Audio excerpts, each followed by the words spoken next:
Miami traded forward Haywood Highsmith to the Brooklyn Nets, a move that gets the Heat under the tax line for this coming season and creates roster flexibility. The Heat are also... You didn't know, huh?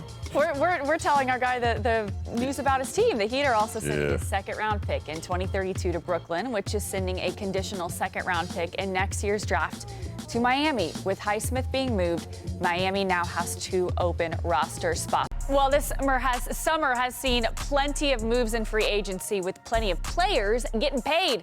But there are still some notable players available. Several restricted free agents are still waiting to get a deal done, including the Warriors' Jonathan Kuminga. We have talked and heard a lot about this. For more on Kuminga, our Warriors reporter Anthony Slater joins us now on NBA Today. Anthony, where do these negotiations stand now that we are halfway through August?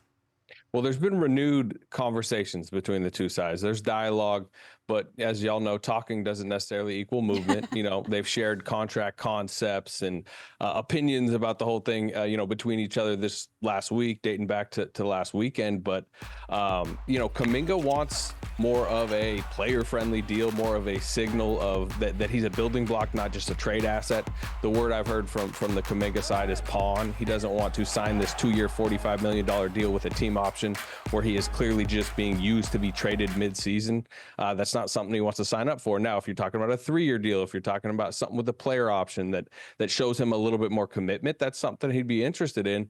But as of now, the Warriors have been hesitant to do that. And because of that, Kuminga is signaling to those around him that he's very willing and prefers the qualifying offer over the 2-year, $45 million deal. And that's dangerous for the Warriors. They can try to call his bluff, but right now, it seems to be trending towards the qualifying offer.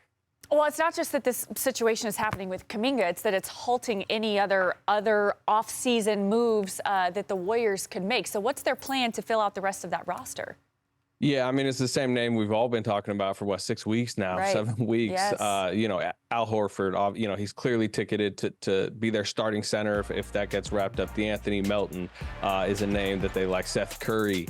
Their second-round pick, Will Richard, is a guy expected to potentially be on their roster. Gary Payton II. But again, as you mentioned, they are all waiting for Kuminga. But from my understanding, from what I've heard, they're aware of the situation. They're aware of the complexities, and they're comfortable in this holding pattern because training camp is still a while away. But I will say, August is a lot easier for people to just be like, okay, we'll get to you when we get to you. September's where it starts to get a little bit more uncomfortable in this entire situation.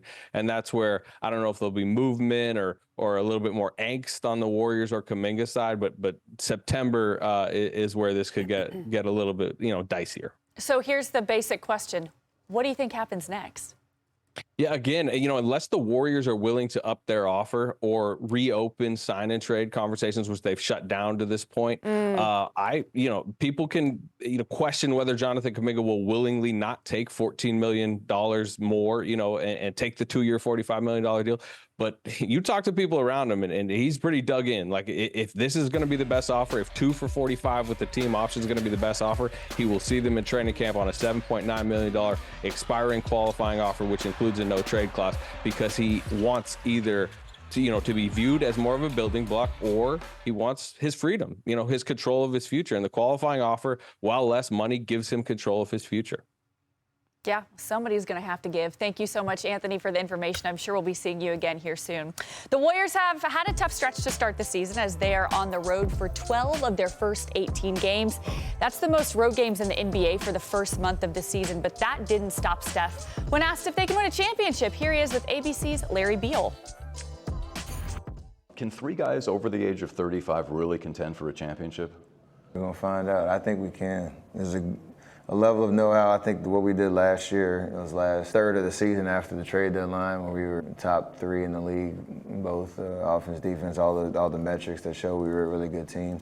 Obviously, we have to stay healthy, get through the regular season at a high level. But I like the identity that we have and the foundation of knowing how to play together, towards the end of last season, that we can hopefully translate to this year. So I know we're gonna get that question asked a lot because of the age, and this is something that you haven't really seen before, but that's the beautiful challenge of this game. So the lack of moves don't seem to bother Steph. He seems incredibly confident in the Warriors' ability to win yet another championship. Mark, is this situation something? Is it nothing? Is it everything, considering the fact that the Warriors have nine players on their roster right now? I'm going to say everything, and maybe I'm too close to it because I live in the Bay Area and I can't go anywhere there without somebody asking me about JK and what's going to happen. I mean, you got several people just waiting to get their deal done, several people waiting to get settled, waiting on JK. I'm hearing Dunleavy's talking to his agent on a regular basis, and, you know, somebody's going to blink, and ultimately I feel like the Warriors are going to have to blink to get it done. Doesn't make sense to sign him to a 7.9 one-year deal because you need the asset, and I think JK and his people know that. But also JK's made $24 million in his career so far. It's a lot of money to turn down. Yeah. You know, there's a line in you know, the movie Boomerang where you say, "Take the money, fool." I think ultimately he's going to have to take the money, not calling him a fool, but take the money, and like Paul George, you figure out the rest later. But if somebody trades for him, they trade for him because they want him. Yeah, and that hasn't happened yet. I mean, like they've had great offers for Kuminga over the years. I mean, they could have had Alex Caruso on their team a couple years ago if they would have been willing to part with Jonathan Kuminga.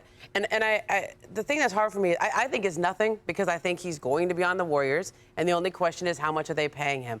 I think there's an easy solution here, which is that the Warriors give him an extra year. It'll be like a 2+1 where he has a little more control over his career. It's a little more guaranteed money. And I do think the Warriors see him as somebody who's, if he wants to call it a building block, I don't know if I would call it that, but somebody they want around for a long time because they have 35-year-olds on their team. And I know the owner, Joe Lacob, has told him this. That he loves Jonathan Kuminga. He's the reason that they have never included him in trades, because they see the potential in him. But the question is, not whether he's going to be back, but what kind of attitude is he going to have? If it is he's been spurned and he's got a bad attitude, he's going to sit on the bench, that's not going to help them. But they didn't really use him that much once they traded for Jimmy Butler. It was sort of Jimmy or Kuminga, and they went 23-7 when they traded for Jimmy towards the end of the year. So I think Steph's right. I think they can contend. So, Ramona, you say it's nothing. Marc says everything. Udonis Haslem, you say it's... I'm not going to overreact, but I think it's a little something. But I'm going to say this right now. I've been in this league a long time, and if you have Jimmy Butler's heart, you have the IQ of a Draymond Green, and you have the greatness of Steph Curry, then you got a chance on any given night against any team in this league. But what you don't have is the youth and the athleticism that Jonathan Kuminga possesses. So they need a guy like that. If it is not Jonathan Kuminga, then another guy that can be a Swiss Army knife, that can guard multiple positions, and that can get up and down the floor and go vertical from time to time. They need a guy like that. So if it's not Kuminga, then they need another guy like that. But I'm inclined to say, like, try to make this situation work. But I'm looking around, I'm looking at the Chicago Bulls, and I'm looking at the Golden State Warriors, and I'm saying, Josh Giddey looked like a guy that could fit great over in Golden State, and Jonathan Kuminga looks like a guy that possibly could fit good in Chicago. I remember reading an article just a little while ago where Josh Giddey's father said that there was interest from Golden State in Kuminga, but OKC took him at 6, and they said that Golden State would take him at 7. So I'm just saying this might be a solution. I'm no GM. This might be above my pay grade, guys, but this might be a solution to some people's problems. You're in the front office. Ramona. I think Josh Giddey's looking for a deal that's more like $30 million a year, and the Bulls are around 20. I do think that you make a very good point, UD, that he would fit the way the Warriors play. He's a smart player. He moves the ball. He would fit really well into that offense, and he's tall, and he gives them some size. You can play him as a defensive 5 if you want with Josh Giddey, even though he's a point guard. So I think he would fit very well there, but I don't know if they're going to meet his price point either, because they obviously are restricted in what they can pay him based on the other salaries they have for their vets. Well, whatever they do, it's going to be on national television a lot. The Warriors have 34 national TV games. Not a big change from last year. Here's a look at the biggest changes of national TV games compared to last year. The Pistons and Thunder are among the biggest risers, and the Suns are the biggest faller. Ramona, which team will be your league pass squad for the season? The team that you're, like, really excited to see. You're setting your DVR to them. Listen, we have not talked enough about Victor Wembanyama coming back and the San Antonio Spurs. They have an amazing squad, this young team now. I think they're going to miss Chris Paul a little bit, but I'm excited to see De'Aaron Fox running the break with that guy out there. And having him back and healthy in this league, that was a scary situation he had last year with the blood clots, but he is just scratching the surface. And Victor, in 5 years, I don't know if anyone can wrap their head around how good he's going to be. Yeah. Marc, who's your league pass team? I'm going to go with the Orlando Magic. I know I've been pushing the Magic a lot this offseason. I think Paolo's going to be an MVP candidate. Whoa. Wagner is going to be an all-star. Wow. trade they made is huge. I just think they're really going to take the next step, and they're fun to watch. They are super fun. Paolo, I think a lot of people are not educated on how much fun he is because the Magic weren't on TV. They're on the TV a lot more, but if you got the league pass, hey, tune in. The Magic put on a show. And they've got a really catchy song, Orlando Magic. All right. You see, I know, I can't stop singing either. Udonis Haslem, who's your league pass team? Who are you excited to watch this season? I know everybody's going to say I'm being biased, but I'm not being biased. I'm just being honest. Let me I'm guess. not being biased. I'm just being honest. I will okay, take a look, and I will keep my eyes closely on the Miami Heat. Oh, really? I look at this team and I say, this is a team. Oh, really? Oh, really? I might even stop by a practice or two and keep my eyes even closer. Yeah, But this is a lot. This is a team where I say these guys have struggled scoring, but they've been in the top 5, top 10 defensively every year. This is a situation where you bring in a guy who can put the ball in the hole in Norman Powell. You have a guy like Tyler Hero, who's former 6th Man of the Year, who can put up a dub in his sleep. You have Bam Adebayo, who can play both sides of the basketball court. You get Pelle Larsson coming back with some experience after last year. You also have Wiggs getting a year up under his belt, and Terry Rozier. I understand Terry Rozier did not have a great season since he's been in Miami, but this is a guy who also was able to wake up in the morning and put a dub up on you real quick. So this is 5 guys on this roster that can go for 20 points.